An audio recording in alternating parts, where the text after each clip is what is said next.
kāšat Latvijas uzņēmējus, no turienes arī jums nauda.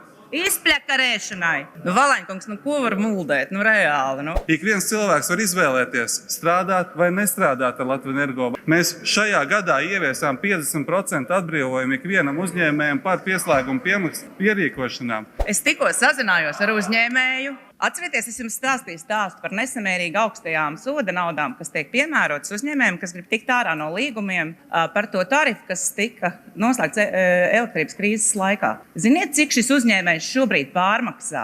Šobrīd pārmaksā ar to tarifu, kas tagad ir spēkā. 270%. No turienes arī šī nauda iespējams. Tā ir mana versija.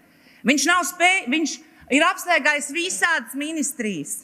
Viņš ir uzrakstījis visām institūcijām, lai viņš aizietu no šī līguma projām, izmainītu šī līguma. Soda sankcijas ir 500 000 soda sankcijās. No kurienes nauda? No turienes jūs vienkārši rupjā veidā kāšat Latvijas uzņēmējus. No turienes arī jums nauda. Izpļakarēšanai. Visi jūs viņus sūtat ratā, jūs neviens nespējat viņiem palīdzēt, paši dzīvojiet kā gribat. Jums naudu vajag jūsu drošības budžetam. Kāda drošība? Bēg visi projām, sākot no iedzīvotājiem, beidzot ar uzņēmējiem. Jūsu drošība. Vārdos ir jūsu budžets un viss tas ir tikai vārdi, uzpūsti. Beidziet muldēt vienkārši vienreiz.